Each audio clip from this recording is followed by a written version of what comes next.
कैसे हो सारे बच्चे? सभी बच्चे बेटा बिल्कुल मस्त बिंदास और सबकी पढ़ाई अच्छे से हो रही है। बिल्कुल बच्चा, और सभी बच्चों का स्वागत है हमारे चैनल यानी क्लास 6 हिंदी मीडियम में, जहाँ पे बच्चों हम करने वाले हैं आज चैप्टर नंबर 5 पदार्थों का पृथक्करण, लेक्चर नंबर 1। राइट तो भाई बताओ आप सभी बच्चे जल्दी से कैसी हो रही है आप लोगों की पढ़ाई और क्या हाल चाल है? सब बेटा बढ़िया है? सब अच्छे से मन लगा के पढ़ाई कर रहे हो? लेक्चर समझ में आ रहे हैं? क्वेश्चंस बन रहा है या नहीं? बच्चे बोलेंगे मैम इतने सारे क्वेश्चंस एक साथ आप पूछ दिए। तो बच्चे आपके पास कमेंट में आपको सारी चीज़ें बतानी है कि कैसी पढ़ाई हो रही है। अगर कोई डाउट है किसी भी टॉपिक में, किसी भी चैप्टर में, तो जल्दी से मुझे कमेंट में बता दीजिएगा। एंड बच्चा वन मोर थिंग कि आपको इस चैनल को सब्सक्राइब कर लेना है जो बच्चे अभी तक नहीं किए हैं, क्योंकि बच्चे उसी से आपको अपडेटेड वीडियोस लेक्चर्स मिलेंगे। और बेल आइकन को दबाना मत भूलना क्योंकि उससे आपको नोटिफिकेशंस मिलते रहेंगे। राइट चलिए बेटा तो आगे बढ़ते हैं। और आज बच्चों ये जो हम चैप्टर पढ़ने वाले हैं ये बहुत ही फिर से इंटरेस्टिंग चैप्टर है। मैम बोल रही हैं फिर से कि इंटरेस्टिंग चैप्टर है। बच्चे बोलेंगे मैम आप तो ये बोलते हो कि इंटरेस्टिंग चैप्टर है। बिल्कुल बेटा ये इंटरेस्टिंग है क्योंकि आपके साइंस में हर एक चैप्टर खुद में इंटरेस्टिंग है। बस डिपेंड करता है कि हम कितने अच्छे से उसे पढ़ रहे हैं और कितने अच्छे से उसे हम समझ रहे हैं। राइट चलिए तो आगे बढ़ते बच्चा, सबसे पहले हम समझेंगे कि आखिर ये जो चैप्टर है ये हम पढ़ क्यों रहे हैं, इसमें हमें क्या क्या पढ़ना है और सारी चीज़ें हम स्टेप बाय स्टेप चलेंगे। राइट चलिए तो बच्चा ये जो आपका चैप्टर है, चैप्टर ये आपका है चैप्टर नंबर 5। ऑल राइट और यहाँ पे बच्चों हम पढ़ने वाले हैं पदार्थों के पृथक्करण के बारे में। किसके बारे में पढ़ने वाले हैं? पदार्थों के पृथक्करण। पदार्थ मतलब बेटा जितनी भी चीज़ें आप देख रहे हो अपने आसपास, ये सारी चीज़ें क्या है? पदार्थ है जो स्थान छेके, जिसमें द्रव्यमान हो, है ना, जो दबाव डालता हो, जिसे हम अपनी ज्ञानेंद्रियों द्वारा अनुभव कर सकते हैं, ये सारी चीज़ें पदार्थ है। ये पेन की बात करूँ ये भी पदार्थ है, ये मैं बोर्ड की बात करूँ ये भी पदार्थ है ना, हम भी बेटा पदार्थ हैं। तो बच्चे दुनिया की सारी चीज़ें क्या है? पदार्थ है। ठीक है, अब बच्चे पदार्थों का पृथक्करण का मतलब क्या है मैम? तो यहाँ पे बच्चे हम समझेंगे कि अगर दो पदार्थ, दो या दो से अधिक पदार्थ अगर एक साथ मिले हुए हैं तो उन्हें हम अलग अलग कैसे करेंगे। ठीक है, अलग अलग कैसे करेंगे? तो बच्चों के दिमाग में कुछ कुछ आइडियाज़ तो आ रहे होंगे कि मैम बहुत इजी है, हम ऐसे पृथक कर देंगे, है ना। तो बच्चे सिंपल सा अगर मैं बात बताऊं तो पृथक्करण का मतलब होता है, पृथक्करण का मतलब होता है बच्चा पार्टी अलग करना, अलग अलग करना। राइट तो पदार्थों के पृथक्करण से हमारा क्या मतलब है कि जब दो या दो से अधिक पदार्थों का हमें मिश्रण मिले तो हम उन पदार्थों को कैसे अलग अलग कर सकते हैं। अभी इसके बारे में और भी डिटेल में हम जानने वाले हैं, पर यहाँ तक की बातें आपको बेटा समझ में आई कि ये चैप्टर हम क्यों पढ़ रहे हैं। पदार्थों का पृथक्करण का मतलब क्या है? पृथक्करण का मतलब होता है अलग अलग करना। राइट चलिए इसके बारे में हम थोड़ा और समझते हैं।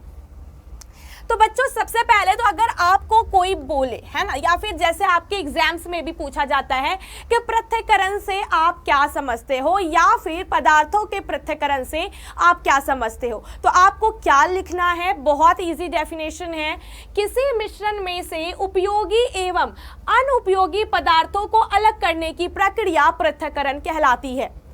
दो या दो से अधिक पदार्थ अगर आपस में मिले हुए हैं तो उसमें से उपयोगी पदार्थ को निकालना या फिर अनुपयोगी, दोनों पदार्थ हो सकते बेटा, जो हमारे यूज में भी आए और जो हमारे यूज में ना आए, उन पदार्थों को अलग करने की जो प्रक्रिया होती है उसे ही हम पृथक्करण यानी पदार्थों का पृथक्करण कहलाता है। ठीक है, सेपरेशन, अलग अलग करना, सेपरेट आउट करना। राइट अब बच्चे बात आती है कि अब डिपेंड करता है कि हमारे साथ कंडीशन क्या है कि हम उपयोगी पदार्थ को अलग कर रहे हैं या फिर अनुपयोगी पदार्थ को अलग कर रहे हैं। ये तो डिपेंड करेगा जब हम पृथक्करण यानी पृथक करेंगे किसी भी पदार्थ में से किसी पदार्थ को। राइट तो चलिए अब बच्चों समझते हैं कि पृथक्करण का मतलब तो हमने समझ लिया कि पदार्थों को अलग अलग करना। राइट अब लेकिन इन पदार्थों को अलग अलग करने की कितनी विधियां हैं, किन किन विधियों के द्वारा हम इसे अलग अलग कर सकते हैं। सपोज कर लो मैं कुछ एग्जांपल्स आपको बताती हूँ। ठीक है बेटा, स्क्रीन पे आपको दिख रहे होंगे फलों की टोकरी है ना, और ये बेटा यहाँ पे फूलों की है, ये फ्लावर्स है और ये फ्रूट्स है, राइट।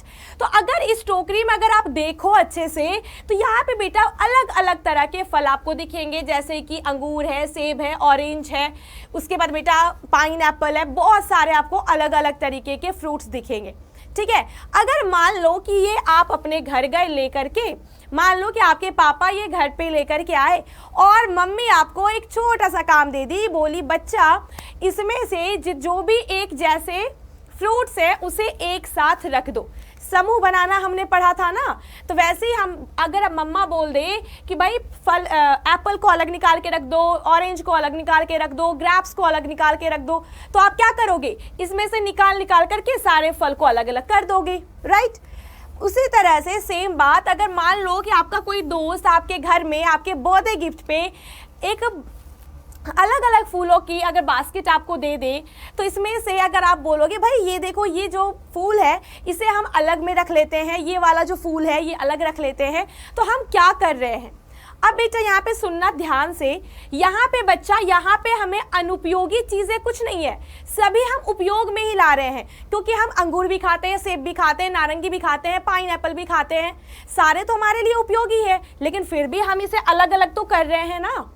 समझ में आ रही है बात। उसी तरीके से बेटा यहाँ पे उसी तरीके से यहाँ पे भी अलग अलग फ्लावर्स है, सभी सुंदर हैं, तो आप इसमें भी सभी को सिर्फ अलग अलग कर रहे हो, यानी कि पृथक कर रहे हो। तो यहाँ पे तो हमने समझा उपयोगी पदार्थों के बारे में। अब एक और एग्जाम्पल मैं देती हूँ। आप अक्सर घर में देखते होंगे सुबह सुबह जब बेटा खाना बनता है तो मम्मी दाल या फिर चावल को वो बीनती है ना। उसमें क्या होता है, उसमें जैसे कि दाल चावल वगैरह में बेटा हमें पत्थर मिल जाते हैं, कंकड़ मिल जाते हैं, है ना, कंकड़ पत्थर वगैरह मिल जाते हैं, तो क्या करते हैं हम उसे हटाते हैं। क्या करते हैं, हम उसे हटाते हैं। तो बेटा चावल तो हमारे लिए उपयोगी है, लेकिन कंकड़ हमारे लिए मैम उपयोगी नहीं है। अब कंकड़ को थोड़ी ना बना के खाएंगे हम। तो यहाँ पर एक एग्जाम्पल मैंने क्या बता दिया कि उपयोगी पदार्थ में से अनुपयोगी पदार्थ को हमने निकाला, पृथक किया। तो जो डेफिनेशन हमने पढ़ा कि किसी मिश्रण में से उपयोगी एवं अनुपयोगी पदार्थों को अलग करना पृथक्करण कहलाता है। वह उपयोगी भी हो सकता है और अनुपयोगी भी हो सकता है। तो पृथक्करण का जो डेफिनेशन है एग्जाम्पल से बेटा समझ में आ गया बिल्कुल अच्छे तरीके से। यस और नो जल्दी से मुझे कमेंट सेक्शन में बताओ फटाफट से। ठीक बच्चा, ऑल राइट, वेरी गुड। अब बच्चे डिपेंड करता है, अब मान लो कि आपके पास मैं और एग्जाम्पल्स रखती हूँ, राइट। जैसे मान लीजिए मान लो बच्चा कि आपके पास क्या है, टोकरी में आपके पास फ्रूट्स हैं, तो आपने क्या किया, हाथों से इसे चुन चुन करके हटा दिया, राइट।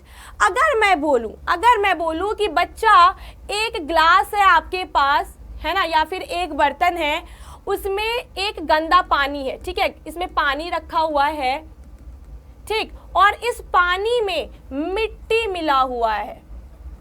क्या मिला हुआ है बेटा, मिट्टी मिला हुआ है। तो भाई इसमें से आप इसे अलग कैसे करोगे, पानी को अलग और मिट्टी को अलग कैसे करोगे।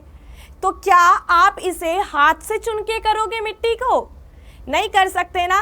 तो डिपेंड करता है कि हमारे पास क्या कंडीशन है, क्या शर्त है पृथक्करण करने की। अगर अशुद्धियां कम हो, यानी अनुपयोगी पदार्थ कम हो जिसे हमें हटाना है, तो हम कौन सी विधि का उपयोग करेंगे। अगर हमें द्रव में से अशुद्धियों को निकालना है, तब हम कौन सी विधि का प्रयोग करेंगे। तो इसी वजह से बच्चे हम अब नेक्स्ट टॉपिक जो पढ़ने वाले हैं वो है पृथक्करण की विधियां। तो 5-6 प्रकार की विधियां हैं जो हम उपयोग में लाते हैं। तो बारी बारी से बेटा इसके नाम हम समझेंगे और इसके बारे में हम समझेंगे, राइट। तो सबसे पहले आप धीरे धीरे नाम भी सारे लिखते जाओ, आपकी स्क्रीन पे आ रहा है। सबसे पहला हस्त चयन विधि।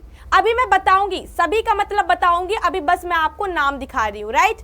हस्त चयन विधि, उसके बाद है बेटा थ्रेशिंग, उसके बाद है निष्पावन, उसके बाद है चालन, उसके बाद है अवसादन, निस्तारण एवं निस्यंदन, उसके बाद है वाष्पन। ठीक है बच्चा पार्टी, ये इतनी विधियों के बारे में, कितनी विधि हो गई बच्चा, अगर हम करें तो 1 2 3 4 5 6।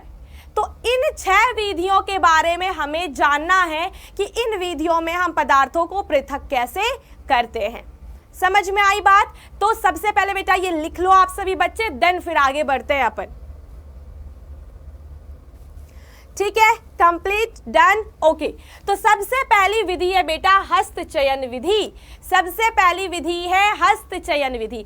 आपको नाम से ही बेटा बहुत क्लियर हो गया होगा, हस्त का मतलब होता है बच्चा हाथ, और चयन का मतलब होता है चुनना। समझ में आई बात? तो हस्त का मतलब हाथ और चयन का मतलब चुनना। तो बच्चे पूरा अर्थ अगर आप निकालोगे तो हस्त चयन विधि क्या कहता है? पृथक्करण की वह विधि जिससे हम अशुद्धियों को या फिर अनुपयोगी पदार्थ को या उपयोगी पदार्थ को हम हाथों से चुन करके अलग करते हैं, हाथों से चुन करके हम पृथक करते हैं, उसे हम कहेंगे हस्त चयन विधि। समझ में आई बात? तो जैसे कि एग्जाम्पल्स में बेटा देख लो, यहाँ पे बच्चे जो अनाज होते हैं उसमें जो कंकर पत्थर होते हैं उसे हम क्या करते हैं, इस तरीके से ही तो हाथों से बिन बिन कर अशुद्धियों को निकालते हैं। और ये हस्त चयन विधि कब काम में आएंगे बेटा? जब क्या हो, अशुद्धियां कम हो। ये बात ध्यान रखना, जब क्या हो बेटा, अशुद्धियां कम हो, तो हम क्या करते हैं, हस्त चयन विधि का प्रयोग करते हैं। ठीक है। अब जैसे मान लीजिए बेटा जी, जैसे यहाँ पे काले अंगूर और ग्रीन अंगूर है ना, दोनों अंगूर साथ में रखे हुए हैं। अब मम्मी बोली कि भाई इन दोनों अंगूर को अलग अलग टोकरियों में रख दो, तो आप क्या करोगे, हाथ से ही तो करोगे। हाथ से ये गुच्छा पकड़ा, इसमें डाल दिया, और ग्रीन वाले अंगूर को इसमें डाल दिया। तो हमने कैसे पृथक करी, अपने हाथों से चुन करके। तो यह जो विधि का नाम हुआ, क्या हुआ बेटा जी, हस्त चयन विधि। ठीक है बच्चा। अब जैसे कि यहाँ पे मैंने आपको एग्जाम्पल दिया था, यहाँ पे हमने क्या किया था, हाथों से चुन चुन करके फलों को अलग किया था। तो यह विधि भी क्या होगी, हस्त चयन विधि होगी। यह विधि भी क्या होगी, हस्त चयन विधि होगी। समझ में आया? हस्त चयन विधि बहुत सिंपल है ना, और इंटरेस्टिंग है ना। चलो बहुत अच्छे। अब बेटा आगे बढ़ते हैं। अब बात करते हैं हम थ्रेशिंग के बारे में कि मैम थ्रेशिंग विधि में हम क्या करेंगे। तो बच्चे आप देखे होंगे कि जब फसल सूख जाते हैं तब किसान क्या करते हैं, उसे अपने दरवाजे पे या खेतों में उसकी इंडियों को, जिसमें अनाज लगे होते हैं, अनाज के दाने लगे होते हैं, बड़े बड़े बोझ बना करके उसे रखते हैं अपने खेतों में। आप अक्सर गांव में देखते होंगे, है ना। तो बच्चे क्या होता है कि जब उन्हें दाना निकालना होता है, यानी कि इंडियों से दाने निकालने की प्रक्रिया, दाने या फिर अनाज निकालने की जो प्रक्रिया होती है उसे ही हम थ्रेशिंग कहते हैं। अब ये प्रक्रिया कैसे की जाती है, तो बेटा एक चट्टान लिया जाता है, या फिर जैसे बेटा कि बहुत सारे लकड़ी के जो मोटे मोटे होते हैं, लकड़ियां होती है, ठीक है, उसे भी क्या किया जाता है बेटा, रखा जाता है। ठीक, कोई ठोस चीज, तो खास करके चट्टान या फिर पत्थर, बड़े बड़े जो पत्थर होते हैं उसे रख दिया जाता है। और जो किसान अंकल होते हैं, जैसे कि इंडिया मतलब बेटा जैसे ये होता है ना, और इसमें क्या होता है, गेहूं भी लगे होते हैं, धान भी लगे होते हैं, है ना, इस तरह से फसल में। तो वो क्या करते हैं, थोड़े थोड़े लेकर के उसको पटकते हैं, किसके ऊपर, चट्टान के ऊपर। तो उस चोट की वजह से जो दाने होते हैं वो इंडियों से अलग होकर के नीचे गिरते जाते हैं, और हाथ में उनकी रह जाती है इंडिया, जो उसे अलग में वो रख देते हैं। तो इंडियों से बेटा क्या हुआ, दाने को अलग किया गया थ्रेशिंग विधि से। अभी भी बच्चा इसका प्रयोग किया जाता है बहुत ज्यादा रूप में, लेकिन अब चूंकि हमारे पास टेक्नोलॉजी है, ठीक है, तो अब बेटा मशीनों के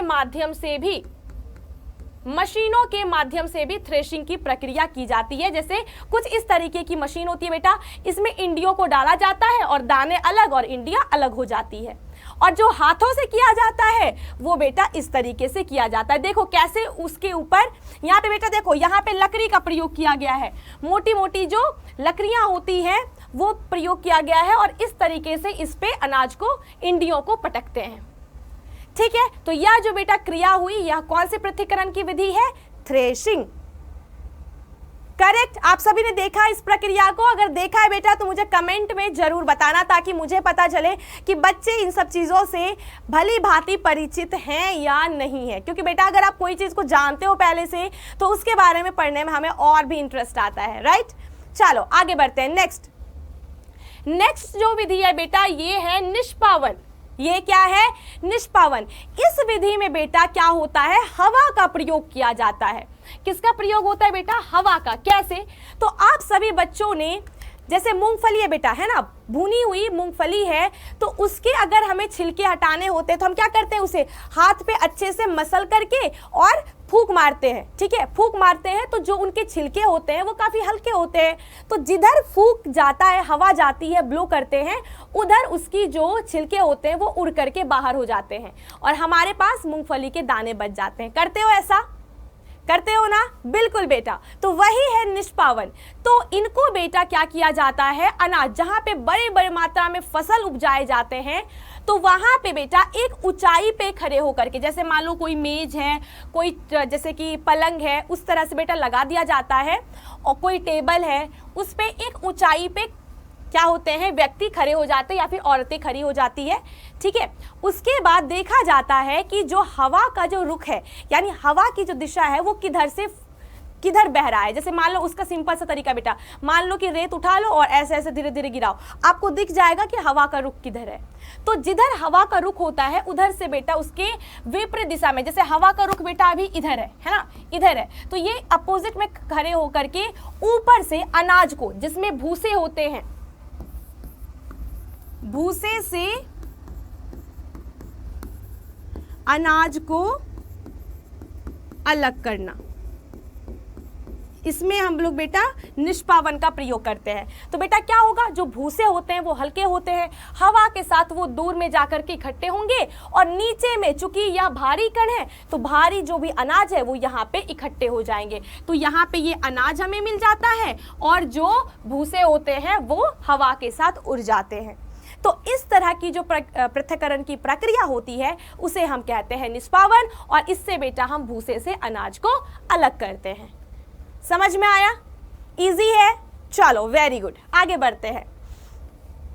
अब बेटा बहुत सिंपल है हमारा चालन विधि, है ना। अब बहुत सिंपल है हमारा चालन विधि। आप सभी बच्चों ने आटे से चोकर को हटाते हुए देखा होगा, है ना, आप लोगों ने भी किया होगा, या फिर मम्मी तो करती है रोटी बनाने में, क्या होती है बेटा, चलनी से चालते हैं ना अपन आटा। तो जो चालन विधि है वो सिंपली हम करते हैं, जिसमें अशुद्धियां बेटा हमें दिखती नहीं है, चोकर उसी में आटे में ही मिला होता है। तो जो महीन कण होते हैं उसे चालने के लिए हम क्या करते हैं, चालन विधि का प्रयोग करते हैं। ठीक है, अब बच्चों जैसे कि मकान, बिल्डिंग बनते हैं तो उनमें जो मसाले तैयार किए जाते हैं कंक्रीट वगैरह मिला करके, तो बेटा सीमेंट और बालू, सीमेंट नहीं सॉरी, बालू को बेटा, जो रेत होते हैं, बालू या फिर रेत, इसे चालने के लिए भी क्या किया जाता है बेटा, चालन विधि का ही हम प्रयोग करते हैं, जिसमें क्या होता है बच्चा, इस तरह से चलनी लगाई जाती है। ठीक है, जाली जाली वाली, ठीक है, ये जाली वाली लगाई जाती है और इसके ऊपर रेत को बेटा रखा जाता है और चाला जाता है। तो जो महीन कण होते हैं रेत के वो नीचे हो जाते हैं, और अगर इसमें पत्थर वगैरह, कंक्रीट वगैरह मिले होते हैं तो वो ऊपर ही रह जाते हैं। ठीक है, समझ में आया बेटा? जैसे कि इस तरह की जो हमने पृथक्करण अपनाई, इसे ही हम क्या कहते हैं, चालन विधि। ठीक है, समझ में आया, हाँ या ना? इजी है बच्चा, वेरी गुड। तो ये बेटा आज हमने क्या क्या, कौन कौन सी पृथक्करण की विधि पढ़ी? आज हमने पढ़ा हस्तचयन, थ्रेशिंग, निष्पावन और चालन विधि के बारे में। अब जो बच्चे हम अगले टॉपिक पे बढ़ेंगे, यानी कि नेक्स्ट क्लास में हम पढ़ेंगे बेटा वाष्पन विधि और अवसादन और निस्यंदन विधि को हम समझेंगे। ठीक है, ये वाली जो हमारी विधि है, ये वाली जो हमारी विधि है, हाँ ये वाली, हस्तचयन पढ़ लिया, थ्रेशिंग पढ़ लिया, निष्पावन पढ़ लिया, चालन पढ़ लिया। अवसादन, निस्तारण और निस्यंदन जो है इस विधि को पढ़ेंगे और वाष्पन विधि को पढ़ेंगे। और अवसादन, निस्तारण एवं निस्यंदन को बेटा हमें एक साथ ही समझना है, इसीलिए इन तीनों को एक साथ पढ़ाएंगे हम। ठीक है, चलो तो अब बच्चे आज की क्लास जो है यहीं तक रखते हैं। पृथक्करण की इन विधियों को आप सभी बच्चे एक बार वापस से रिवाइज कर लेना, और आगे की क्लास में बेटा जो हम बाकी की विधि पढ़ने वाले हैं उसमें और भी मजा आने वाला है। तो बच्चे चैनल को सब्सक्राइब करना बिल्कुल मत भूलना, और हमारे चैनल के साथ बने रहिए। शेयर, कमेंट एंड सब्सक्राइब करना बिल्कुल मत भूलिए। Bye bye and take care.